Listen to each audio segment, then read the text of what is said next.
Sir, പദ്ധതി നിർവഹണം ത്വരിതപ്പെടുത്തുന്നതിലൂടെയും നിക്ഷേപകരുടെ ആത്മവിശ്വാസം വർദ്ധിപ്പിക്കുന്നതിലൂടെയും കേരളത്തിലുടനീളം തൊഴിലവസരങ്ങൾ സൃഷ്ടിക്കുന്നതിനും വ്യാവസായിക വൈവിധ്യവൽക്കരണത്തിനും സാങ്കേതിക വിദ്യയുടെ കൈമാറ്റത്തിനും സുസ്ഥിര സാമ്പത്തിക വളർച്ചയ്ക്കും ഇത് മികച്ച സംഭാവന നൽകും. നിക്ഷേപത്തിന് തയ്യാറായ പദ്ധതികളുടെ ഒരു പൈപ്പ് ലൈൻ നിലനിർത്തുന്നതിലൂടെ കേരളത്തിന്റെ ദീർഘകാല വികസന ലക്ഷ്യങ്ങളുമായി പൊരുത്തപ്പെടുന്നതും വിവിധ മേഖലകളിൽ മുൻഗണനാടിസ്ഥാനത്തിൽ നിക്ഷേപം ആകർഷിക്കുന്നതുമായ പ്രവർത്തനങ്ങൾ ഈ സംവിധാനം വഴി ഏറ്റെടുക്കാൻ കഴിയും. സർ, പദ്ധതികളുടെ പുരോഗതിയും പൂർത്തീകരണവും കൃത്യമായി നിരീക്ഷിച്ച് വിജയകരമാകുമെന്ന് ഉറപ്പുവരുത്തുന്നതിനും മാർഗനിർദ്ദേശങ്ങൾ നൽകുന്നതിനും മുഖ്യമന്ത്രി അധ്യക്ഷനായും വ്യവസായ മന്ത്രി ഉപാധ്യക്ഷനായും ബന്ധപ്പെട്ട മേഖലകളിലെ വിദഗ്ധരെ ഉൾപ്പെടുത്തി ഇൻവെസ്റ്റ്മെന്റ് അഡ്വൈസറി കൌൺസിൽ രൂപീകരിക്കും. സർക്കാരിന്റെ നിക്ഷേപ പ്രോത്സാഹന സംവിധാനങ്ങളിൽ മികച്ച പ്രൊഫഷണലിസം കൊണ്ടുവരുന്നതിനും പുതുയുഗ കേരളത്തിന് വഴിയൊരുക്കുന്നതിനും ഇതൊരു നിർണായകമായ ചുവടുവയ്പായിരിക്കും. Sir, Kerala MSME growth scheme സംസ്ഥാനത്തെ വ്യാവസായിക വളർച്ചയിൽ MSMEകളുടെ പങ്ക് നിസ്തുലമാണ്. ആധുനിക സാമ്പത്തിക വ്യവസ്ഥയിൽ സൂക്ഷ്മ ചെറുകിട ഇടത്തരം സംരംഭങ്ങൾ വെറും തൊഴിൽ സൃഷ്ടിക്കുന്ന സ്ഥാപനങ്ങൾ മാത്രമല്ല, നവീകരണത്തിന്റെയും പ്രാദേശിക വികസനത്തിന്റെയും പ്രധാന ചാലക ശക്തികളാണ്. ഡിജിറ്റൽ സാങ്കേതികവിദ്യ, ഇ-കോമേഴ്സ്, ആർട്ടിഫിഷ്യൽ ഇന്റലിജൻസ്, ഓട്ടോമേഷൻ എന്നിവയുടെ സഹായത്തോടെ ഇന്ന് MSMEകൾക്ക് ആഗോള വിപണികളിലേക്ക് എത്തിച്ചേരാനും വലിയ കമ്പനികളുമായി മത്സരിക്കാനും കഴിയുന്നു. ഈ ലക്ഷ്യം മുൻനിർത്തി 10,000 MSME സംരംഭങ്ങൾ സംസ്ഥാനമൊട്ടാകെ ആരംഭിക്കുന്നതിന് ആവശ്യമായ സഹായം നൽകുന്ന സമഗ്ര പദ്ധതിയായ കേരള MSME ഗ്രോത്ത് സ്കീമിന് രൂപം നൽകും. ഇവർക്ക് നൂതന സാങ്കേതിക വിദ്യയിൽ അധിഷ്ഠിതമായ സംരംഭങ്ങൾ ആരംഭിക്കാനുള്ള സഹായവും പ്രോത്സാഹനവും ടാക്സ് ഇൻസെന്റീവും സർക്കാർ നൽകും. സാമ്പത്തിക ബുദ്ധിമുട്ട് നേരിടുന്ന സംരംഭകർക്ക് revolving fund, technology fund, challenge fund എന്നിവ ലഭ്യമാക്കും. സാങ്കേതിക മാനേജ്മെന്റ് മേഖലകളിൽ മാർഗനിർദ്ദേശം നൽകുന്നതിനായി ടെക്നോ മെന്ററെയും മാനേജ്മെന്റ് മെന്റർമാരുടെയും സേവനം ഉറപ്പാക്കും. ഈ പദ്ധതിക്കായി 100 കോടി രൂപ വകയിരുത്തുന്നു. സർ, വൺ കേരള കരുതൽ മിഷൻ മാരക രോഗങ്ങൾക്ക് മെച്ചപ്പെട്ട ചികിത്സ ലഭ്യമാക്കാൻ സാധിക്കാത്തതും കുട്ടികൾക്ക് ആവശ്യമായ വിദ്യാഭ്യാസം ലഭ്യമാക്കുന്നതിന് കഴിയാത്ത തരത്തിൽ സാമ്പത്തിക പരാധീനത അനുഭവിക്കുന്നതുമായ ഒരു വിഭാഗം ഇന്നും കേരളത്തിലുണ്ട്.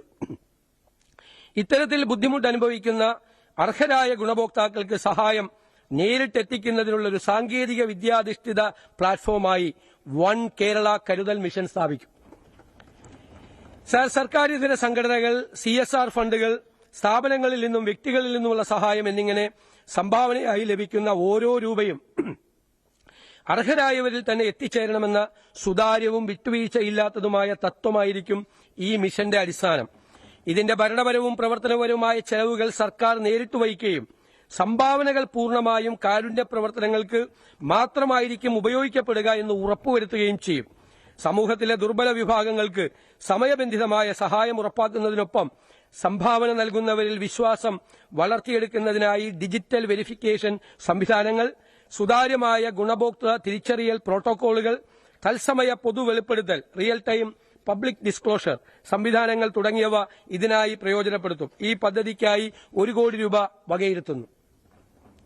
Sir, global job watch tower അതിവേഗം മാറിക്കൊണ്ടിരിക്കുന്ന ആഗോള സമ്പദ് വ്യവസ്ഥയ്ക്ക് അനുസൃതമായി കേരളത്തിലെ യുവജനങ്ങളെ സജ്ജരാക്കുകയും നമ്മുടെ വിദ്യാഭ്യാസ നൈപുണ്യ വികസന സംവിധാനങ്ങൾ ഭാവിയിലെ തൊഴിലവസരങ്ങളുമായി കൂടുതൽ യോജിപ്പിക്കുകയും ചെയ്യുന്നതിനായി സർക്കാർ ഒരു ഗ്ലോബൽ ജോബ് വാച്ച് ടവർ എന്ന സംസ്ഥാനതല future skills and employment intelligence mission സ്ഥാപിക്കും.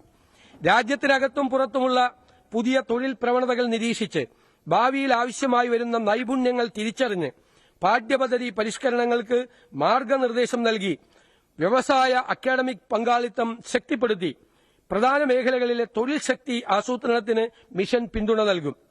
സർ, ഡിജിറ്റൽ സാങ്കേതിക വിദ്യകൾ, അത്യാധുനിക നിർമ്മാണ മേഖല, ആരോഗ്യ പരിപാലനം, ഹരിത സമ്പദ് വ്യവസ്ഥ, ലോജിസ്റ്റിക്സ്, ടൂറിസം, അന്തർദേശീയ തൊഴിൽ മേഖലകൾ എന്നിവയ്ക്ക് മിഷൻ പ്രത്യേക പ്രാധാന്യം നൽകും. ഈ പദ്ധതിക്കായി പ്രാരംഭഘട്ടത്തിൽ 2 കോടി രൂപ വകയിരുത്തുന്നു. സർ, സ്പേസ് ഇക്കോണമി ബഹിരാകാശ മേഖലയിലെ വർദ്ധിച്ചുവരുന്ന സ്വകാര്യ സ്റ്റാർട്ടപ്പുകൾ യുവ എഞ്ചിനീയർമാർക്ക് അപ്സ്ട്രീം സാറ്റലൈറ്റ് റോക്കറ്റ് നിർമ്മാണം മുതൽ ഡൌൺസ്ട്രീം ഡാറ്റ അനലിറ്റിക്സ് വരെയുള്ള മേഖലകളിൽ വൻ തൊഴിലവസരങ്ങളാണ് തുറന്നിടുന്നത്. സാറ്റലൈറ്റ് ടെക്നോളജിക്ക് ഊന്നൽ നൽകിയുള്ള ഗവേഷണ സ്ഥാപനങ്ങൾ ആരംഭിക്കും. ഇതിലേക്ക് കൂടുതൽ വിദ്യാർത്ഥികളെ ആകർഷിക്കാൻ നടപടികൾ സ്വീകരിക്കും. സ്വകാര്യ സാറ്റലൈറ്റ് നിർമ്മാണ വിക്ഷേപണ സ്ഥാപനങ്ങൾക്ക് പ്രോത്സാഹനം നൽകും. ഇവർക്കായി ഭൂമി ലഭ്യമാക്കും. സ്പേസ് പാർക്കിന്റെ പ്രവർത്തനങ്ങൾ മെച്ചപ്പെടുത്താൻ നടപടികൾ സ്വീകരിക്കും. ഇതിനായി 5 കോടി രൂപ വകയിരുത്തുന്നു. സർ, അടുത്ത പദ്ധതി കേരള നോളജ് വാലി.